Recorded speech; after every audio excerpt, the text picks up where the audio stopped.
నమస్కారం ladies city న్యూస్కి స్వాగతం. నా పేరు ఆజీ. చెన్నూరు మండలం శివలింగపూర్ గ్రామంలోని గోశాలలో భారీ కొండ చిలువ సంచారం కలకలం రేపింది.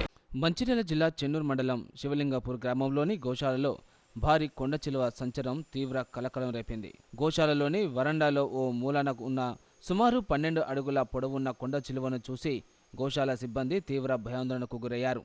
వెంటనే అటవీ అధికారులకు సమాచారం అందించడంతో సంఘటనా స్థలానికి చేరుకున్న అటవీ సిబ్బంది కొండ చిలువలను ఒక కోన సంచిలో బంధించి అడవిలోకి వదిలేశారు. సమయానికి స్పందించిన అటవీ అధికారులకు గోశాల సిబ్బంది కృతజ్ఞతలు తెలిపారు. ఈ నెల 17 నుండి 21 వరకు శ్రీరాంపూర్ ఏరియాలోని గనులు డిపార్ట్మెంట్లపై మల్టీ డిపార్ట్మెంట్ కమిటీ సమావేశాలు నిర్వహించడం జరుగుతుందని జీఎం ఎల్వి సూర్యనారాయణ తెలిపారు. జీఎం కార్యాలయంలోని సమావేశ మందిరంలో ఏర్పాటు చేసిన విలేకరుల సమావేశంలో ఆయన మాట్లాడుతూ సింగరేణి సంస్థపై కార్మికులకు పూర్తి స్థాయిలో అవగాహన కల్పించడానికి యాజమాన్యం గనులు ఓసీపీలపై మల్టీ డిపార్ట్మెంట్ సమావేశాలు నిర్వహించడం జరుగుతుందన్నారు. సింగరేణి స్థితిగతులు, రక్షణ, ఉత్పత్తి, ఉత్పాదకత సంక్షేమంపై ఉద్యోగులకు పవర్ పాయింట్ ప్రజెంటేషన్ ద్వారా వివరించడం జరుగుతుందన్నారు. సింగరేణి సంస్థ ఈ ఆర్థిక సంవత్సరం మిగిలిన 105 రోజుల్లో 100% బొగ్గు ఉత్పత్తి సాధించాల్సి ఉంటుందన్నారు. సింగరేణి సంస్థ నిర్దేశిత 72 మిలియన్ టన్నుల లక్ష్యంలో 3 మిలియన్ టన్నుల బొగ్గు ఉత్పత్తి వెనుకబడి ఉందన్నారు. గత సంవత్సరం మల్టీ డిపార్ట్మెంట్ సమావేశాల ద్వారా మంచి ఫలితాలు వచ్చాయన్నారు. 6 కమిటీ సభ్యులతో కూడిన ఎండిటి సభ్యులు ఉద్యోగులకు సంస్థ స్థితిగతులపై అవగాహన కల్పిస్తారని చెప్పారు. ప్రతి ఒక్కరూ రక్షణతో కూడిన ఉత్పత్తి సాధించడానికి కృషి చేయాలని కోరారు. ఈ సమావేశంలో SO GM Satyanarayana, in charge DGM personnel Rajeshwar, IED DGM Chiranjeevulu, senior PO Kantharao తదితరులు పాల్గొన్నారు. హాజీపూర్ మండలం వెంపల్లి గ్రామ పంచాయతీలో అయ్యప్ప స్వాముల పడి పూజ వైభవంగా జరిగింది. మంచిర్యాల జిల్లా కేంద్రంలోని వెంపల్లిలో అయ్యప్ప సేవా సమితి ఆధ్వర్యంలో సోమవారం మధ్యాహ్నం మహామండల పడిపూజ కార్యక్రమం నిర్వహించారు. అర్చకులు నరహరి శర్మ ఆధ్వర్యంలో అయ్యప్ప అభిషేకంతో పాటు పడిపూజ నిర్వహించడం జరిగింది. అర్చకులు నరహరి శర్మ మాట్లాడుతూ అయ్యప్ప దీక్షాపరులు 40 రోజుల పాటు అకుంఠిత దీక్ష వహించి అయ్యప్ప స్వామి దర్శనానికి చేసుకొని దీక్ష విరమించడం జరుగుతుందని, అందులో భాగంగానే దీక్ష నిర్వహణ సమయంలో పడిపూజ కార్యక్రమం నిర్వహించడం జరుగుతుందని తెలిపారు. ఈ కార్యక్రమంలో పెద్ద ఎత్తున అయ్యప్ప స్వాములు పాల్గొన్నారు. ఈ రోజున వేంపల్లి గ్రామంలో జరిగినటువంటి సామూహిక అయ్యప్ప స్వామి ఈ రోజున జరిగింది. దివ్య పర్యటన జరిగింది. ఈ అయ్యప్ప దీక్ష సుమారుగా కార్తీక మాసంలో మొదలై 40 రోజులు కఠోరమైనటువంటి దీక్ష చేస్తూ చన్నీళ్ల స్నానం, ఏకభుక్తం, భూషయనం ఇలాంటి చాలా కఠోరమైనటువంటి దీక్షతో సాగినటువంటి అయ్యప్ప దీక్ష చాలా రకాలుగా చాలామంది కూడా దీన్ని అతి భక్తి శ్రద్ధలతో అత్యంత పరమ పవిత్రంగా భావించినటువంటి దీక్ష చాలా కఠినమైనటువంటి దీక్ష. ఈ దీక్ష అయిన తర్వాత స్వాములందరూ కూడా శబరిమల వెళ్ళి వారి యొక్క ఇరుముడి సమర్పించుకొని స్వామి దర్శనం చేసుకొని వస్తుంటారు. వాళ్ళతో పాటు చక్కగా వాళ్ళ కుటుంబ సభ్యులు కూడా భక్తి శ్రద్ధలందరితో కూడా ఈ అయ్యప్ప దీక్ష పరిపూర్ణం చేస్తుంటారు. ఈ అయ్యప్ప దీక్ష దాదాపు సుమారుగా ఈ వేంపల్లి గ్రామంలో దాకా 20 సంవత్సరాల నుంచి జరుగుతున్నది. ఒకళ్ళు ఇద్దరితో పోయినటువంటి ఇవాళ ఈ దీక్ష ఈ వేంపల్లి గ్రామంలో చిన్న గ్రామం అయినా కానీ దాదాపు 40 మందితో ఉన్నది. అదేవిధంగా పాత మంచిరాల్లో కూడా ఒకళ్ళు ఇద్దరితో మొదలైనటువంటి ఆ పాత మంచిరాల దీక్ష ఇప్పటికి 100 మంది దాకా వెళ్ళింది. చాలా చక్కటి ప్రోగ్రాం ఇది కూడా. వేంపల్లి గ్రామంలో అయ్యప్ప పడిపూజ గత 20 సంవత్సరాల నుంచి ప్రతి సంవత్సరము అతి బ్రహ్మాండంగా జరుగుతుంది. ఈ పడిపూజకు చాలామంది దాతలు సహకరిస్తున్నారు. వారందరికీ ఈ అయ్యప్ప సొసైటీ తరపున కృతజ్ఞతలు తెలియజేస్తున్నాము. అదేవిధంగా ఎప్పుడు ప్రతిసారి మా అయ్యప్ప సాముల సహాయ సహకారాలతోటి 20 సంవత్సరాల నుంచి దిగ్విజయంగా పూర్తి చేస్తుందని కోరుకుంటాను. అదేవిధంగా సాములకు, సివిల్ సాములకు ఈ అయ్యప్ప కరెక్షన్లు ఉండాలని కోరుకుంటున్నాను. ఉమ్మడి ఆదిలాబాద్ జిల్లా బాడీ బిల్డింగ్ పోటీలకు సంబంధించిన వాల్ పోస్టర్లను నస్పూర్లో విడుదల చేశారు. సందర్భంగా పోటీల నిర్వాహకుడు, ఎలిఫెంట్ జిమ్ యజమాని కొలిపాక వెంకటేశ్వర్లు డాక్టర్ చెంచు రాజ్ కిరణ్ మాట్లాడుతూ వచ్చే ఏడాది మార్చి 9న నస్పూర్లో జిల్లా స్థాయి బాడీ బిల్డింగ్ పోటీలు నిర్వహిస్తున్నట్లు చెప్పారు.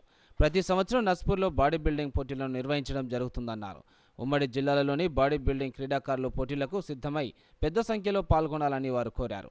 ఈ పోటీలను మంచిర్యాల ఎమ్మెల్యే కొక్కిరాల ప్రేమ్సాగరావు ప్రారంభిస్తారని తెలిపారు. ఈ కార్యక్రమంలో నస్పూర్లోని జిమ్ నిర్వాహకులు, బాడీ బిల్డింగ్ క్రీడాకారులు పాల్గొన్నారు. మరియు ఇక్కడికి ఈరోజు విచ్చేసిన ఈ బాడీ బిల్డింగ్ కార్యక్రమానికి విచ్చేసినటువంటి మీ అందరికీ కూడా నా యొక్క అయ్యప్ప శుభాభివందనాలు. మరి ఏదైతే మనం గత 10 సంవత్సరాలుగా పాపం వెంకటేష్ గారు బాడీ బిల్డింగ్ అనే దాని మీద ఎంత కష్టపడుతూ యువతకు మరియు ఒక దారిలో తీసుకెళ్లేందుకు కూడా, ఎందుకంటే ఈ రోజులలో ఇది ఒక ప్యాషన్గానే చేసుకోవడం వల్ల చెడు అలవాట్లకు కూడా దూరంగా ఉండగలుగుతాం, ఆరోగ్యాన్ని కాపాడుకోగలుగుతాం, అలాగే ఉపాధి మార్గాన్ని కూడా ఒక బాట వేస్తుంది. ఇక్కడనే మనకు రాజస్వామి ఉన్నారు, మరి శేఖర్ గారు ఉన్నారు, ఏదైతే ఉద్యోగాలు ఎలా సంపాదించారో వాళ్ళు, మరి పోతే మనకు నాగరాజ్ గారు ఉన్నారు, ధనరాజ్ గారు టీటీగా ఉన్నారు. వీళ్ళందరూ కూడా గతంలో బాడీ బిల్డర్స్, వాటి ద్వారానే వారు ఉద్యోగ కల్పన చేసుకోగలిగారు, వారి జీవితంలో ఒక మంచి స్థాయికి చేరుకోగలిగారు. కాబట్టి ఇది ఒక ప్యాషన్గా తీసుకొని ఎవరైతే ముఖ్యంగా సింగరేణి ప్రాంతంలో మరి ఈరోజు మన పేపర్లలో చూస్తున్నాం, మత్తు పానీయాలకు మరియు డ్రగ్స్కి బానిసలవుతున్న ప్రస్తుత తరుణంలో వాటన్నిటి నుండి దూరంగా ఉండి ఆరోగ్యాన్ని కూడా కాపాడుకునేందుకు ఒక మంచి మార్గమైన ప్రక్రియ. దీన్ని మరియు ప్రజల మధ్యలోకి తెచ్చేందుకు వెంకటేష్ గారు చేసిన కృషికి వారిని ప్రత్యేకంగా అభినందిస్తూ, మరియు ప్రతి ఒక్క జిమ్ యజమానులు ఎవరెవరైతే మంచిర్యాల మరియు పరిసర ప్రాంతంలో ఈ మధ్యకాలంలో మనకు చాలా మట్టుకు ఫిట్నెస్ ట్రైనర్లు ఉన్నాయి, ఫిట్నెస్ స్టూడియోస్, ఫిట్నెస్ సెంటర్లు అంటే ఈ జిమ్లు అనేటివి ఏర్పాటు అవుతున్నాయి. వారందరూ కూడా ఇక వారికి గుర్తింపు లేదని అనుకుంటున్నారు, కానీ స్వామి రాబోయే రోజులలో వారిదే ప్రత్యేక స్థానం ఉంటుంది.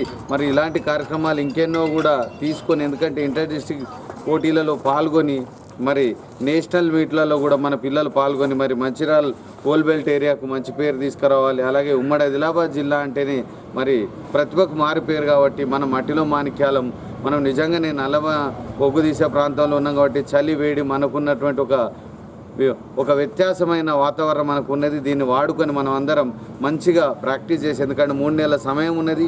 ఈ సమయం లోపల అందరూ కూడా రెగ్యులర్గా జిమ్కి వెళ్ళి డైట్ మరియు ఆ యొక్క వెయిట్, కేటగిరీ ఆఫ్ వెయిట్ కూడా చూసుకొని మంచి ప్రాక్టీస్ చేసి రెగ్యులర్గా ప్రతి ఒక్కరు విజేతలు కావాలని మనసారా ఆకాంక్షిస్తూ, మరి ఓడిపోయినా కూడా ఏం పర్వాలేదు, ఎందుకంటే ఇది తొలిమెట్టు, రాబోయే రోజుల్లో ఇలాంటి అనేక మెట్లు అధిరోహించవచ్చు అని ఇది ఒక అవకాశంగా తీసుకోవాలని ఇక్కడున్న యువత అందరికీ నా తరఫున పిలుపునిస్తూ స్వామి. ఇంకా మరి జిమ్ ఫ్యాన్స్కి అందరికి కూడా శుభ సాయంత్రం. ఒక చక్కటి కార్యక్రమం మన వెంకటేశ్వర్లు గారు ఏర్పాటు చేస్తూ వచ్చినారు. 3 నెలల ముందే దీన్ని అనౌన్స్ చేయడం హర్షణీయం. ఎందుకంటే ప్లేయర్స్, మనం కాంపిటీషన్ పెట్టుకుంటే మనకు ప్లేయర్స్ కావాలి, వాళ్ళు కూడా రెడీ కావాలి. కాబట్టి 3 నెలల ముందే అతను ఇది అందరికీ కూడా అనౌన్స్ చేయడం వల్ల మరి చక్కగా అందరూ కూడా తయారై బాడీ బిల్డింగ్లో తయారై చక్కగా కాంపిటీషన్స్ చేస్తారు, మంచి ప్రదర్శన మరి ఇవ్వగలుగుతారు. అందుకని 3 నెలల ముందు మనకు ఇట్లా నేను అనౌన్స్ చేయడం హర్షణీయం. కాబట్టి దీన్ని అందరూ కూడా జిమ్స్ ఓనర్స్ అందరూ కూడా మరి వాళ్ళ స్టూడెంట్స్ని మరి తయారు చేసి మరి మార్చి 9 జరిగే ఈ ప్రోగ్రామ్ను సక్సెస్ చేయవలసిందిగా మా తరఫున కూడా మేము విజ్ఞప్తి చేస్తున్నాం. ఇలాగ మరి వెంకటేశ్వర్లు ఇంత మంచి ప్రోగ్రాము ఇది ఆర్గనైజేషన్ చేస్తూ ఉన్నాడు. మరి వారితో పాటు వారి పిల్లలు, వారు కూడా మంచి బాడీ బిల్డర్స్, మరి వాళ్ళని కూడా తయారు చేసినాడు. కాబట్టి చక్కగా ఈ ప్రోగ్రాం అంతా కూడా అందరం కూడా విజయవంతం చేయాలని కోరుకుంటూ ఇక్కడికి వచ్చిన పెద్దలకు అందరికీ, జిమ్ ఓనర్స్కి అందరికీ నా నమస్కారములు. వచ్చినందుకు థ్యాంక్స్. మేము పెట్టే కాంపిటీషన్ మీరందరూ సక్సెస్ చేయాలని మనస్ఫూర్తిగా కోరుకుంటాను. కాస్పేట మండలం చిన్న ధర్మారం శివారు అడవి ప్రాంతాల్లో పేకాట స్థావరంపై రామగుండం టాస్క్ ఫోర్స్ పోలీసులు దాడి చేశారు.